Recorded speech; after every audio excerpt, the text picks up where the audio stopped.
కడవరి కాలం అనే మా ఆధ్యాత్మిక కార్యక్రమానికి మిమ్మల్ని అందరినీ ఆహ్వానిస్తున్నాం. శాశ్వతమైన ప్రేమతో మనల్ని ప్రేమిస్తున్నారు యేసు ప్రభువారు. మన కొరకు ఆయన శిలువ మీద ప్రాణం పెట్టారు. ఆయన నమ్మిన వారు అందరికీ ఉచితంగా రక్షణ ఇస్తున్నారు. ఆ ప్రేమ గల యేసు ప్రభువారు త్వరలో వస్తున్నారు రెండోసారి లోకానికి. ఆయన నమ్మిన వారందరినీ కూడా పరలోకం తీసుకువెళ్తారు. ఆ ప్రేమ గల యేసు ప్రభు నామపేట మిమ్మల్ని అందరినీ కూడా మన కడవరి కాలం కార్యక్రమానికి ఆహ్వానిస్తున్నాను. ప్రియ సోదరి సోదరులారా, మనము దానియేలు గ్రంథంలోని ప్రవచనాల్ని ధ్యానిస్తున్నాం. ఇది 19వ ఎపిసోడ్. దానియేలు గ్రంథ ప్రవచన ధ్యానాల్లో ఇది 19వ ఎపిసోడ్, 19th ఎపిసోడ్. ప్రార్థన చేసుకుని ఈ దిన వాక్యంలో కొనసాగుదాం. ప్రార్థన. పరిశుద్ధ ప్రేమ గల మా తండ్రి, మమ్మల్ని, మా కుటుంబాన్ని, మా సంఘాలను మీరు ప్రేమించి దానియేలు గ్రంథంలోని ప్రవచనాల్లో ఉన్న మర్మాలు తెలుసుకునే కృప మాకు అనుగ్రహిస్తున్నారు. వందనాలు చెల్లిస్తున్నాం. ఈ లోతైన మర్మాలు అర్థం చేసుకోవటానికి పరలోకపు జ్ఞానాన్ని మాకు ప్రసాదించి పరిశుద్ధాత్మతో మమ్మల్ని నింపి ఈ విషయాలు మేము అర్థం చేసుకొని దాని ద్వారా మీకు యోగ్యమైన కుమారులుగా కుమార్తెలుగా కడవరకాల చివరి దినాల్లో జీవించే కృప మాకు అనుగ్రహించమని వాక్యాన్ని వీక్షిస్తున్న ప్రతి వ్యక్తిని ఆశీర్వదించండి. ఈ పరిచర్య ముందుకు కొనసాగడానికి ఎవరైతే సహకరిస్తున్నారో ప్రతి వారిని కూడా ప్రత్యేకంగా ఆశీర్వదించమని యేసు ప్రభు వారి పరిశుద్ధమైన నామమును బట్టి ప్రార్థిస్తున్నాను తండ్రి. ఆమేన్. ప్రియ సోదరి సోదరులారా, ఈ దినాన్న ఆకాశపు జ్యోతుల వలె నిరంతరము ప్రకాశింతురు. ఆకాశపు జ్యోతుల వలె నిరంతరము ప్రకాశింతురు. ఇదిన వాక్యం దానియేలు గ్రంథం 12వ అధ్యాయంలోని 3వ వచనాన్ని మనం ధ్యానించబోతున్నాం. ప్రియ సోదరి సోదరులారా, ఎవరు ఆకాశపు జ్యోతుల వలె నిరంతరము ప్రకాశిస్తారు? ఆకాశపు జ్యోతులు ఏమిటి? ఖచ్చితంగా మనకు తెలిసింది చంద్రుడు, నక్షత్రాలు, పగటి వేళ సూర్యుడు. అనగా మనము ఆకాశపు జ్యోతుల వలె, అనగా ఆకాశపు మండలంలో ఉన్న జ్యోతుల వలె నిరంతరము, కొంతకాలమే కాదు, నిరంతరం ప్రకాశిస్తాము. ఎవరు? దానియేలు గ్రంథం 12వ అధ్యాయం 3వ వచనంలో బుద్ధి గలవారు అని చెప్పబడ్డది. బుద్ధి గలవారైతే ఆకాశపు జ్యోతుల వలె నిరంతరము ప్రకాశిస్తారని చెప్పబడ్డది. ఇంగ్లీష్లో ద వైజ్ అని చెప్పబడ్డది. మన యొక్క భాషలో బుద్ధి గలవారు అని తర్జుమా చేశారు. దానికి మనము మరి ఒక పదం మన భాషలో జ్ఞానము గలవారు. వైజ్ అంటే జ్ఞానము గలవారు. ప్రియ సోదరి సోదరుడా, బుద్ధి గలవారు లేక జ్ఞానము గలవారు అయితే నిరంతరము కూడా ఆకాశపు మండలంలోని జ్యోతుల వలె ప్రకాశిస్తారు. కనుక బుద్ధి గలవారు. ఎవరి బుద్ధి గలవారు అనే విషయాన్ని మనం ఈ దినాన్న బైబిల్ గ్రంథం నుంచి నేర్చుకోబోతున్నాం. ప్రియ సోదరి సోదరులారా, ఈ లోకంలో మనకి విద్యావేత్తలు అనేక మంది ఉన్నారు. విద్యావేత్తలు జ్ఞానము గలవారా అంటే ఖచ్చితంగా ఈ లోకపు జ్ఞానం వారికి ఉంది. కానీ ఇక్కడ దానియేలు గ్రంథం 12వ అధ్యాయం 3వ వచనంలో చెప్పబడిన ఈ యొక్క బుద్ధి గలవారు లేక జ్ఞానము గలవారు ఈ లోక సంబంధమైన జ్ఞానం గురించి కాదు. కాను ఈ లోకంలో అనేక మంది మేధావులుగా చలామణి అవుతున్నారు. అయితే ప్రియ సోదరి సోదరులారా, మనకున్న డబ్బును బట్టి, మనకున్న పలుకుబడిని బట్టి, మనకున్న అధికారాన్ని బట్టి, కొన్ని సందర్భాల్లో ఆ యొక్క దేశపు పౌరసత్వాన్ని బట్టి, కనుక మనకున్న వీటిని బట్టి, లేకపోయినట్లయితే మన సామాజిక వర్గాన్ని బట్టి, మనకున్న ఆ యొక్క అందచందాలను బట్టి మనము బుద్ధి గలవారంగా ఉంటామా, జ్ఞానులుగా ఉంటామా అంటే అది కానే కాదు.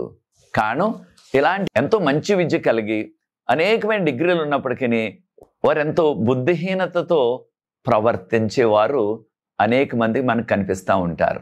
అప్పుడు చాలాసార్లు మనం అంటూ ఉంటాం, ఇంత చదువుండి కూడా ఇంత తెలివిలేని పని ఎందుకు చేశాడు అని చాలాసార్లు మనం అంటూ ఉంటాం. వారు చేసిన నిర్ణయాలను బట్టి మన యొక్క హృదయం, మన మనస్సు, కీర్తన 14 మొదటి వచనంలో దేవుడు లేడని బుద్ధిహీనులు తమ హృదయములో అనుకొందురు. అనగా జ్ఞానము కలుగుట, ఇది మనకి ఆధ్యాత్మిక జ్ఞానం, పరలోకపు జ్ఞానం, మనకు నిత్యజీవం ఇచ్చే జ్ఞానం. అది ఉన్నట్లయితే మనము ఆకాశపు జ్యోతుల వలె నిరంతరము ప్రకాశిస్తాం. ఒకవేళ మనకి ఈ లోకంలో ఎంత పెద్ద చదువు ఉన్నా, ఎన్ని రకరకాల డిగ్రీలు ఉన్నా, ప్రియ సోదరి సోదరులారా, అది ఈ లోకానికే సంబంధించినది. ఈ లోక సంబంధించిన జ్ఞానం మనం ఎన్ని డిగ్రీలు సంపాదించుకున్నా ఎంతకాలం దాని యొక్క విలువ? మనము ఉద్యోగం చేసినంతకాలం, లేకపోయినట్లే మనం జీవించి ఉన్నంతకాలం, మరణించిన ఆ క్షణంలోనే ఆ సంపాదించుకున్న రకరకాల డిగ్రీలన్నిటికి కూడా ఇక విలువ లేదు.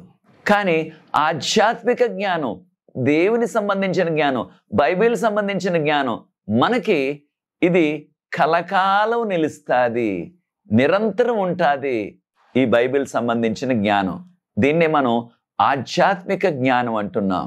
2 తిమోతి 3:15 ఈ విధంగా చెప్పబడ్డది. పౌలు గారు రాస్తూ అంటున్నారు, ఓ తిమోతి, చిన్నతనం నుంచి కూడా నీకు వాక్యం అనేది తెలుసు. ఆ వాక్యము నిన్ను రక్షణ పొందటానికి కావలసిన జ్ఞానాన్ని నీకు ప్రసాదించింది. నిత్యజీవం పొందటానికి కావలసిన జ్ఞానాన్ని ప్రసాదించింది వాక్యము. దాన్నే బైబిల్ గ్రంథం అంటున్నాం మనం. కనుక ప్రియ సోదరి సోదరులారా, బైబిల్ గ్రంథంలో ఉన్న ఆధ్యాత్మిక జ్ఞానాన్ని మనం సంపాదించుకున్నట్లయితే దాని ద్వారా మనకి నిత్యజీవం కలుగుతుంది. అది అసలైన జ్ఞానము.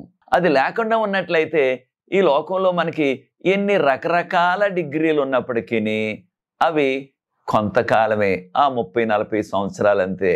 ఈ లోక సంబంధమైన డిగ్రీలన్నీ ముగించాలంటే కనీసం 25 నుంచి 30 సంవత్సరాల వయసు వచ్చేస్తుంది.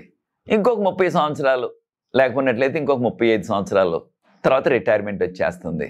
తర్వాత ఇంకా డిగ్రీలు దేనికి పనిచేస్తాయి? దేవుని యొక్క వాక్యంలో చెప్పినట్లుగా మానవుని వయసు 70 లేక 80 సంవత్సరాలు. ఆ వ్యక్తి చనిపోయిన తర్వాత ఎన్ని డిగ్రీలు ఉన్నప్పటికీ వాటికి ఏ విధమైన విలువ లేదు. కానీ దేవుని జ్ఞానాన్ని, బైబిల్ గ్రంథం మనకు వివరిస్తున్న ఈ ఆధ్యాత్మిక జ్ఞానాన్ని మనం సంపాదించుకున్నట్లయితే, దాన్ని కలిగి ఉన్నట్లయితే అప్పుడు ఏం జరుగుతుంది? మనకి నిత్యజీవం ఉంటుంది. యోహాను సువార్త 1:2 ఆదియందు వాక్యం ఉండెను, వాక్యము దేవుని యొద్ద ఉండెను, వాక్యమే దేవుడై ఉండెను అని చెప్పబడ్డది. ఆ వాక్య రూపంలో ఉన్న దేవుడు ఈ లోకంలో మన కొరకు ఆయన శిశువుగా జన్మించారు. దీన్నే మనము మానవ అవతారం అంటున్నాం, నరావతారం. యోహాను సువార్త 1:14 ఆ వాక్యమే శరీరధారి అయి మన మధ్య నివసించెను.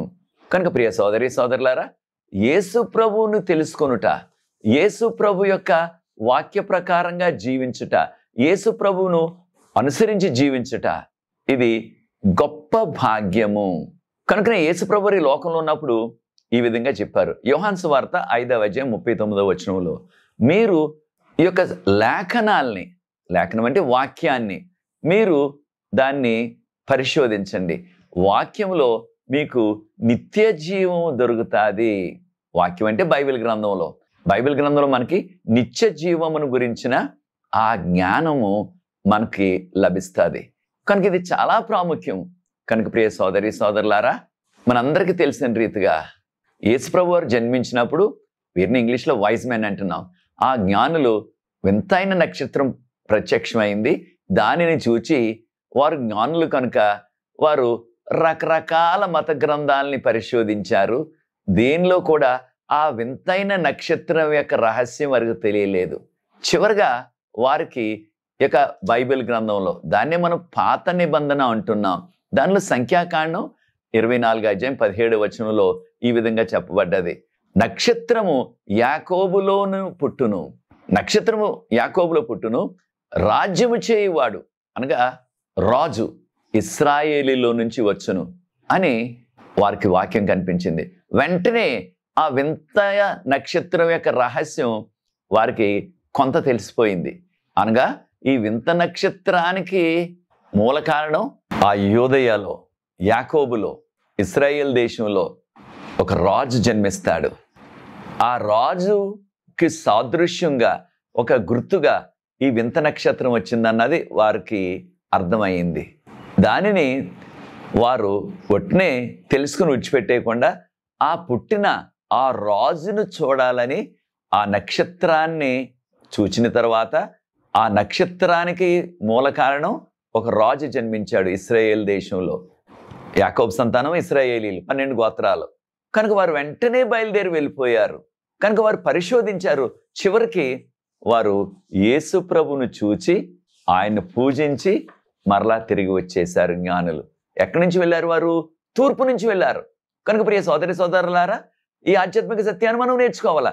అదేమిటంటే యేసు ప్రభుని గురించిన సత్యాన్ని మనం అన్వేషించి, దాన్ని పరిశోధించి, దాన్ని అనుసరించాలా. దాన్ని కాస్త తెలుసుకుని విడిచిపెట్టేస్తే ఉపయోగం లేదు. దాన్ని అనుసరించినట్లయితే ఆ జ్ఞానము మనల్ని యేసు ప్రభు వద్దకు నడిపిస్తుంది. దాని ద్వారా మనకు నిత్య జీవం కలుగుతుంది. బైబిల్ గ్రంథంలో యేసు ప్రభుకు సాదృశ్యంగా ఒక బండను వాడారు. ఇంగ్లీష్లో రాక్ అంటున్నాం. బండ యేసు ప్రభుకు గుర్తు. ఈ విషయాలు మనకి 1 కొరింథీయులకు రాసిన పత్రిక 10:4 ఆ బండ క్రీస్తే అని చెప్పబడ్డాది.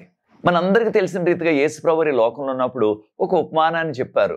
బుద్ధి గలవాడు అనగా బుద్ధిమంతుడు కొండ మీద కట్టుకున్నాడు ఇల్లుని. బుద్ధి లేనివాడు ఇసుక మీద కట్టాడు. వర్షం వచ్చినప్పుడు, వరద వచ్చినప్పుడు ఆ ఇసుక మీద కట్టిన బుద్ధిహీనుని ఇల్లు కూలిపోయింది. కానీ కాస్త సమయం పట్టినప్పటికీ, కష్టమైనప్పటికీ బుద్ధిమంతుడు అనగా జ్ఞానం గలవాడు ఆ కొండ మీద కట్టుకున్నాడు, రాతి మీద కట్టాడు కనుక ఎంత వరద వచ్చినప్పటికీ ఆ ఇంటికి డోకా లేకపోయింది. ఎవరు ఆ యొక్క బండకు సాదృశ్యం? యేసు ప్రభు వారు. కనుక యేసు ప్రభు మాటలపై, యేసు ప్రభు బోధలపై, యేసు ప్రభు జీవితంపై మన యొక్క ఆధ్యాత్మిక గృహాన్ని నిర్మించుకున్నట్లయితే అది కలకాలం ఉంటుంది, మనకు నిత్య జీవం ఇస్తుంది. కనుక మనము అజ్ఞానుల వలె కాక జ్ఞానుల వలె ప్రవర్తించాల. కారణం ఎఫెసీయులకు రాసిన పత్రిక 5:15 మనం జీవిస్తున్న దినాలు దుర్దినాలు కనుక మనము సమయమును పోనివ్వక అజ్ఞానుల వలె కాక జ్ఞానుల వలె ప్రవర్తించాల. ఖచ్చితంగా మనం జీవిస్తున్నది కడవరి కాల చివరి దినాలు కనుకనే భయంకరమైన సంఘటనలు మన చుట్టూ జరుగుతున్నాయి లోకంలో.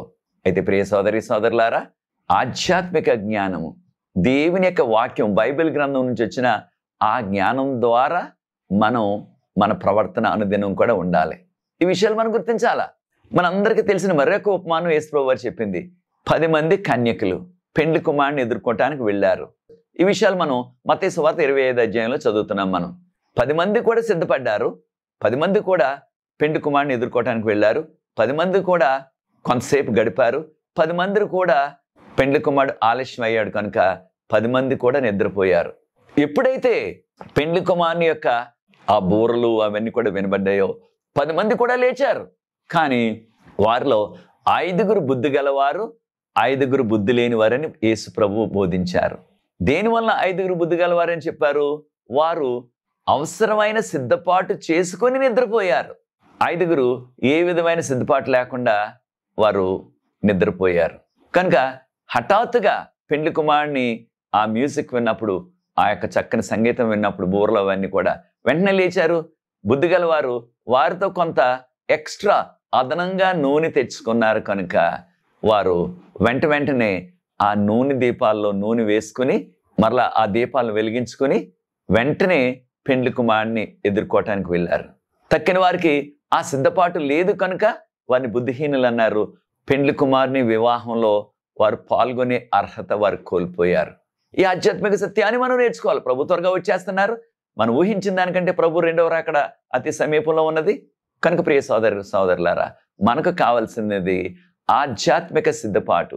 నీకు బైబిల్ గ్రంథం అంతా తెలిసినప్పటికీ, బాప్తీసం తీసుకున్నప్పటికీ, ఆరాధనలకు వెళ్తున్నప్పటికీ, ఉద్యోగ సభలకు వెళ్తున్నప్పటికీ, కానుకలు ఇస్తున్నప్పటికీ, దశంభాగాలు ఇస్తున్నప్పటికీ మనకి అవసరమైన ఆధ్యాత్మిక సిద్ధపాటు లేకపోయినట్లయితే దీన్ని ఇంగ్లీష్లో స్పిరిచువల్ ప్రిపరేషన్ అంటున్నాం. ఆధ్యాత్మిక సిద్ధపాటు మనకు కావాలా. అలా లేకపోయినట్లయితే వారు నశించిపోతారు. ప్రియ సోదరి సోదరులారా, అనేక మంది 2వ రాకడ తర్వాత వారు నరకాగ్నికి పోయే ప్రమాదం ఉన్నది. దేనికి? వారికి యేసు ప్రభు తెలియక కాదు, బైబిల్ గ్రంథం తెలియక కాదు, ఇవన్నీ తెలిసినప్పటికీ వారు ఇష్టానుసారంగా జీవించారు. వారు దేవుని యొక్క వాక్యపు వెలుగులో జీవించలేదు, 10 ఆజ్ఞల వెలుగులో జీవించలేదు. వారు ఇష్టానుసారంగా జీవించారు. పేరుకి మాత్రం క్రైస్తవులే. మంచి మంచి బైబిల్ పేర్లు కూడా ఉంటున్నాయి కొంతమందికి. ప్రియ సోదరి సోదరుడా, నీ ఆధ్యాత్మిక సిద్ధపాటు ఎలా ఉన్నది? 2వ రాకడ కొరకు పరలోకం వెళ్ళటానికి నీకు ఏ విధమైన ఆధ్యాత్మిక సిద్ధపాటు ఉన్నదో ఒక్కసారి నిన్ను నీవు పరిశీలించుకో. యేసు ప్రభువు వారి లోకంలో ఉన్నప్పుడు బోధిస్తూ మత్తయి సువార్త 24:14 చెప్పారు, ఈ రాజ్య సువార్త సకల రాష్ట్రాలకి చాటించబడాలా, అప్పుడు వస్తుంది అంతం ఈ లోకానికి. అనగా ప్రతి విశ్వాసి కూడా ఈ సువార్త ఇతరులకు అందించాలా. దేనివలన? ఎప్పుడైతే ప్రజలకు ఈ సువార్త వినబడుతుందో, యేసు ప్రభుని గురించిన వార్త వినబడుతుందో, వారు ఆధ్యాత్మిక జ్ఞానం కలిగి వారు బుద్ధిమంతులుగా ఈ లోకంలో ఆయనకు యోగ్యమైన కుమారులుగా కుమార్తెలుగా జీవిస్తారు. అటువంటి జీవితం నీలో ఉన్నదా ప్రియ సోదరి సోదరులారా? ఈ సువార్త అందరికి అందాలంటే ఎవరొకరు వెళ్ళాలి సువార్త చెప్పడానికి. రోమీయులకు రాసిన పత్రిక 10:14 గమనించినట్లయితే ప్రజలు యేసు ప్రభు నామం ఎలా వింటారు? ప్రజలు యేసు ప్రభు గురించి, ఆయన రక్షణ గురించి ఎలా వినగలరు? ఎవరో ఒకరు వెళ్ళాలి చెప్పటానికి. మరి ఎవరు వెళ్తారు? రోమపత్రిక 10:15 ఎవరో ఒకరిని మనం పంపించాల. ఒకవేళ మనం వెళ్ళలేకపోయినట్లయితే వెళ్ళేవారిని మనం పంపించాల. మన ప్రార్థన ద్వారా మన యొక్క కొంత ద్రవ్యాన్ని ఖర్చు పెట్టి ఆ వెళ్ళే వారికి మనం సహకరించాల. అప్పుడు వారు వెళ్ళి ఈ సువార్తను ప్రకటిస్తారు. కనుక ఈ సువార్త అందని వారు ఇంకా ఈ ఆధునిక దినాల్లో కూడా అనేక మంది ఇంకా ఉన్నారు. మనకి యెషయా గ్రంథం 52:7 సువార్త ప్రకటించు వారి పాదములు ఎంతో సుందరమైనవి అని చెప్పబడ్డది. వారు స్త్రీలైనా పురుషులైనా, చదువుకున్నా చదువు లేకపోయినప్పటికీ యేసు ప్రభుని గురించిన ఈ సువార్త అందించేవారు పాదములు ఎంతో సుందరమైనవి. అంటే ఎంతో వారు దీవించబడతారు. కనుక ప్రియ సోదరి సోదరులారా, నీకు తెలిసిన ఈ సత్యాలు, నీకు తెలిసిన ఈ రక్షణ వార్త ఇతరులకు అందిస్తున్నావా?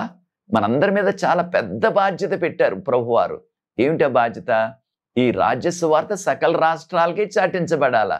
దానిలో నీ వంతు ప్రయత్నం నీవు బోధిస్తున్నావా? చాలాసార్లు నేను బోధించలేను, నాకు అంత తెలియదు అని కొన్ని సాకులు చెప్తున్నావు. ఇంకా కొంతమంది నేను పాస్టర్ గారిని కాదు, నేను బైబిల్ సంబంధించిన ట్రైనింగ్ పొందలేదు అన్నట్టుగా కుంటి సాకులు చెప్తున్నాం. అయితే ప్రియ సోదరి సోదరులారా, ప్రభు మీద ఆధారపడినట్లయితే, ప్రార్థించినట్లయితే పరిశుద్ధాత్ముడే మీకు బోధిస్తారు. ఆ ధైర్యాన్ని అనుగ్రహిస్తారు ఇతరులు చెప్పడానికి. ఇంకా కొంతమంది అందరి ముందు లేచి నేను చెప్పలేనండి, నాకు భయం, నేను తక్కిన ప్రాంతాలకు వెళ్ళలేకపోతున్నాను అని మనకు మనం కొన్ని సాకులు చెప్పుకుంటున్నాం. అయితే ప్రియ సోదరి సోదరులారా, ప్రభు మనల్ని ఒక లెక్క అడుగుతారు. నీ జీవితంలో నీవి సత్యం తెలుసుకున్న తర్వాత ఎంతమందికి ఈ యేసు ప్రభు యొక్క వెలుగును నువ్వు సాక్ష్యంగా చెప్పావు? కారణం ఈ రాజ్య సువార్త ప్రతి దేశానికి, ప్రతి భాష వారికి, అందరికీ కూడా అందాల. ఆ ప్రాంతపు పాలకులకు కూడా, రాజులు అనగా రాజుగారు, తక్కిన పాలకులు, వారికి కూడా ఈ సువార్త అందాల. అయితే ఒక విషయాన్ని మనం గుర్తించాలా, సువార్త అందించడం మన యొక్క పని.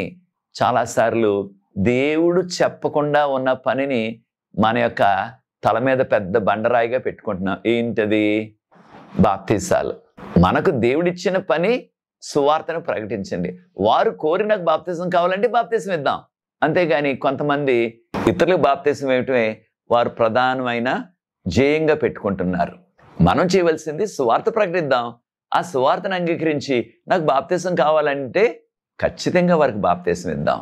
కనుక ప్రకటన గ్రంథం 14:6 కూడా ఈ యొక్క వర్తమానం, ఈ కడవరకాల వర్తమానం, యేసు ప్రభుని గురించిన వర్తమానం అన్ని దేశాలకు, అన్ని ప్రాంతాల ప్రజలకు, అన్ని భాషలు మాట్లాడే వారికి, అన్ని సామాజిక వర్గాల వారికి కూడా ఈ సువార్త అందాల. ఆ సువార్త అందినట్లయితే వారు ఆ ఆధ్యాత్మిక జ్ఞానాన్ని, యేసు ప్రభుని గురించిన జ్ఞానాన్ని, రక్షణ సంబంధించిన జ్ఞానాన్ని వారు తెలుసుకుంటారు. అప్పుడు వారు దాన్ని అంగీకరించి యేసు ప్రభు వాక్యపు వెలుగులో, యేసు ప్రభు యొక్క 10 ఆజ్ఞల వెలుగులో మనం జీవించినట్లయితే వారు ఆకాశములోని జ్యోతుల వలె, ఆకాశ మండలంలోని జ్యోతుల వలె అనగా నక్షత్రాలాగా, చంద్రునిలాగా కలకాలం నిరంతరం కూడా మనం ప్రకాశిస్తాం. ఈ విషయాన్ని మనం గుర్తించాలా. అలా చేసినట్లయితే ప్రభువారు ఏమన్నారు? ఆయన మనకి కిరీటాన్ని ఇస్తానన్నారు. దాన్ని జీవ కిరీటం అని చెప్పబడ్డది. కొన్ని సందర్భాల్లో నీతి కిరీటం అని చెప్పబడ్డది. ప్రియ సోదరి సోదరులారా, 1 పేతురు పత్రిక 5:4 మన ప్రధాన కాపరి ప్రత్యక్షమైనప్పుడు, ఎవరు ప్రధాన కాపరి? యేసు ప్రభువారు. ఆయన చెప్పారు కదా, నేను మంచి గొర్రెల కాపరిని. మంచి గొర్రెల కాపరి తన గొర్రెల కొరకు తన ప్రాణాన్ని పెడతారని యోహాను సువార్త 10:11 చెప్పబడ్డది. అదే రీతిగా 23వ కీర్తన మనందరికి తెలుసు. 23వ కీర్తన, యెహోవా నా కాపరి, నాకు లేమి కలగదు. కనుక ప్రధాన కాపరి యేసు ప్రభువారు. ఆయన ప్రత్యక్షమైనప్పుడు, ఎప్పుడు ప్రత్యక్షం అవుతారు? 2వ రాకడలో మరొకసారి ప్రత్యక్షం అవుతారు. ఆయన వచ్చినప్పుడు ఏమన్నారు?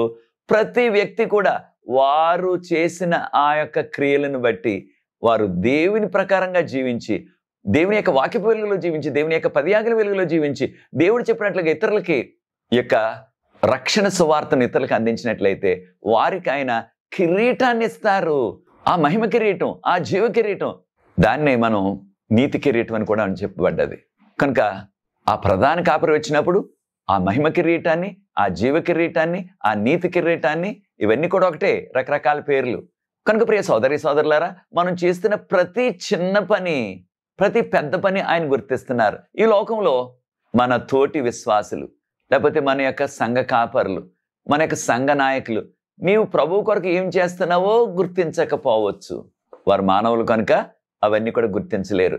కానీ ప్రభువు కొరకు నువ్వు ఏ చిన్న పని చేసినప్పటికీ, ఇతరుల దగ్గరికి వెళ్ళి నీ సాక్ష్యం చెప్పినా, ఇతరుల దగ్గరికి వెళ్ళి వాక్యం ప్రకటించినా, ఇతరుల దగ్గరికి వెళ్ళి నువ్వు ప్రార్థించినా వారి కొరకు, ఇతరుల దగ్గరికి వెళ్ళి వారిని ప్రభువులో బలపరిచే కొన్ని మాటలు చెప్పినప్పటికీ, ఏ చిన్న కార్యం చేసినప్పటికీ ప్రభువు కొరకు, ప్రభు నామంపేట కాస్త ఇతరులకు అవసరతలు ఉన్న వారికి కొంచెం నీళ్ళు ఇచ్చినప్పటికీ, మంచి నీళ్ళు, ప్రభు గుర్తిస్తున్నారు. దానికి జవాబిస్తారు, దానికి ప్రతిఫలం ఇస్తారు, దానికి బహుమతి ఇస్తారు మనకి. కనుక ప్రియ సోదరి సోదరులారా, ప్రభువు కొరకు సాక్ష్యం ఇవ్వటం మనం మర్చిపోవద్దు. మనకి జ్ఞానులు ఎలాగవుతామంటే, దానియేలు గ్రంథం 12వ అధ్యాయం 10వ వచనంలో మనకి చక్కని వివరణ ఇచ్చారు. ఎవరైతే వారిని వారు పవిత్రపరుచుకుంటారో, ఎవరైతే వారి జీవితాలు ప్రకాశవంతంగా, ఆంగ్ల భాషలో, అదే రీతిగా మూల భాషలో, అదేవిధంగా హీబ్రూ భాషలో కూడా వారిని వారు తెల్లగా చేసుకున్నవారు. తెల్లగా చేసుకోవటం ఏంటి అనగా, మన పాపపు జీవితాలు, పాపపు వస్త్రాలు ఆ గొర్రెపిల్ల రక్తంలో కడగబడి తెల్లగా అవ్వాలా. ఎలా అవుతాం మనం తెల్లగా? మంచు వలె తెల్లగా. ప్రభు చెప్పారు, యెషయా గ్రంథం 1వ అధ్యాయం 18-19 వచనాల్లో ప్రభు అంటున్నారు, నీ యొక్క పాపాలు కెంపు వలె ఎర్రగా ఉన్నప్పటికీ, లేకపోతే రక్తం వలె ఎర్రగా ఉన్నప్పటికీ, వాటిని నేను హిమము వలె తెల్లగా చేస్తాను, లేకపోతే గొర్రెబొచ్చు వలె. కానీ ఇశ్రాయేల్ దేశంలో గొర్రెలన్నీ కూడా తెల్లని గొర్రెలు, తెల్ల రంగుండే గొర్రెలు, గొర్రెబొచ్చు వలె తెల్లగా చేస్తాను. అంటే మనల్ని శుద్ధీకరించేవారు ప్రభు. మన సొంత శక్తితో, మన సొంత ప్రయత్నంతో మనం పవిత్రులము కాలేము. యేసు ప్రభు మన కొరకు కార్చిన ఆ సిలువ రక్తం ద్వారానే మనము మన పాపపు వస్త్రాలు అనగా మన మలినాలన్నీ కూడా, మన పాపపు డాగులన్నీ కూడా ఆయన రక్తంలో కడగబడాల. కనుకనే ప్రకటన గ్రంథం 7వ అధ్యాయం 13-14 వచనాలను ఒకసారి గమనించండి. దానిలో 24 పెద్దల్లో ఒక పెద్ద ప్రశ్న అడుగుతున్నారు. యోహాను సింహాసనానికి దగ్గరగా నిలబడ్డారు, తెల్లని వస్త్రాలు వేసుకున్నారు, ఎవరు వీరు అని ప్రశ్నించారు.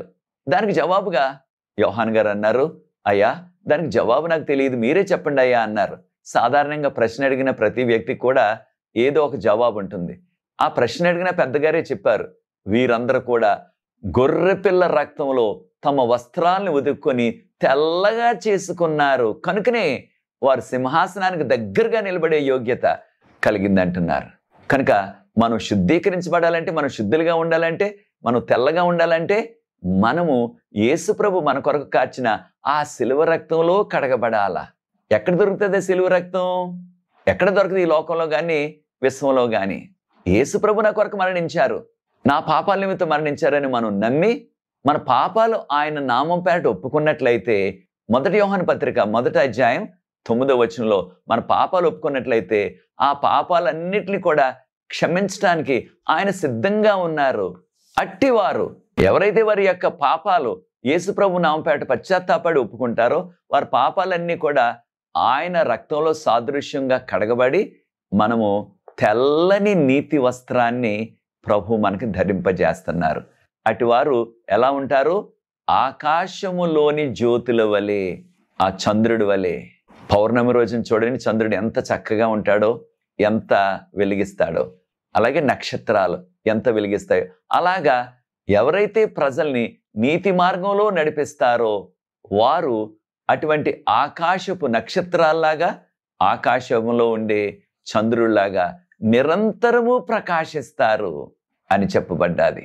కనుక ప్రియ సోదరి సోదరులారా, నీవు నీ కుటుంబం కూడా నిరంతరం కూడా ఆకాశములోని జ్యోతుల వలె, చంద్రుని వలె, నక్షత్రాల వలె రాత్రి వేళ వెన్నెల ఉన్నప్పుడు ఎంత చక్కగా ఉంటుందో ఆ వెన్నెల, పౌర్ణమి రోజున ముఖ్యంగా ఆ చంద్రుడు చాలా ఆకర్షణీయంగా ఉంటాడు. నక్షత్రాలు కూడా చాలా మనకి ఆకర్షణీయంగా ఉంటాయి. అలాగా ఎవరైతే ఇతరులను పరిశుద్ధ జీవితం జీవించడానికి, నీతివంతమైన జీవితం జీవించడానికి వారిని త్రిప్పుతారో, త్రిప్పటం అంటే దేవుని వాక్యాన్ని బోధించి యేసుప్రభు బోధల వరకు చెప్పి యేసుప్రభు వాక్యపు వెలుగులో, 10 ఆజ్ఞల వెలుగులో ఎవరైతే జీవించడానికి వారిని ప్రోత్సహిస్తారో, వారికి ఈ యొక్క విషయాలు చెప్తారో, ఎవరైతే వారి రక్షణ కొరకు వారు పాటుపడతారో, వారి రక్షణలో నడవటానికి వారికి సహకరిస్తారో, వారందరూ కూడా నిరంతరము, కొంతకాలం కాదు సుమా, నిరంతరం అంటే కలకాలం కూడా పరలోకంలో నక్షత్రాల వలె వారు ప్రకాశిస్తారు. కనుక ప్రియ సోదరి సోదరులారా, మనం కూడా ఈ కడవరకాల చివరి దినాల్లో యేసు ప్రభుకు యోగ్యమైన జీవితాలు జీవిస్తూ, ఆయన వాక్య వెలుగులో, ఆయన 10 ఆజ్ఞల వెలుగులో జీవిస్తూ, మనకు తెలిసిన ఈ సత్యాన్ని, మనకు సత్యం అంతా తెలియకపోవచ్చు, నీకు తెలిసిన ఆ కొంచెం సత్యాన్ని ఇతరులకు నువ్వు చెప్పినట్లయితే, ఇతరులతో పంచుకున్నట్లయితే, దీన్ని మనం సాక్ష్యం అంటున్నాం. ఇతరులకు నీవు వివరించినట్లయితే దాన్నే బోధించడం అంటున్నాం, వాక్యం బోధించడం. అలా చేయగలిగినట్లయితే ఎంతో మంది రక్షించబడతారు, వారికి కూడా నిత్యజీవం వస్తుంది. దాని ద్వారా నీవు కూడా ఇంకా అత్యధికంగా దీవించబడతావు. కనుక ప్రియ సోదరి సోదరులారా, మనమందరం కూడా దేవుని కొరకు మనం చేయగలిగింది సాయశక్తుల మన జీవితంలో ఆయన కొరకు చేసి, అవసరమైనట్లయితే మనం ఇచ్చే కానుకలు, దశమ భాగాలు కాకుండా ఇంకా కొంత ద్రవ్యాన్ని ఈ సువార్త నిమిత్తం, సువార్త చేసేవారికి మనం ఇచ్చి ప్రోత్సహించి ప్రార్థించినట్లయితే తప్పకుండా నీ ప్రార్థన, నీవు చేస్తున్న పని, నీవు ఇచ్చిన ఆ ద్రవ్యం అనేక మందికి రక్షణకరంగా ఉంటుంది. అప్పుడు ప్రభువారు అంటారు, నా కుమారుడా, నా కుమార్తె, నీ జీవితంలో నీవు జీవించినప్పుడు భూమి మీద నీవు చేసిన ఆ ప్రయత్నం ద్వారా ఈ వ్యక్తులు రక్షించబడ్డారు, ఈ వ్యక్తులు పరలోకానికి వచ్చారు, వీరిని కలుసుకో అని ప్రభు వారిని చూపించినప్పుడు ఎంత ఆనందం.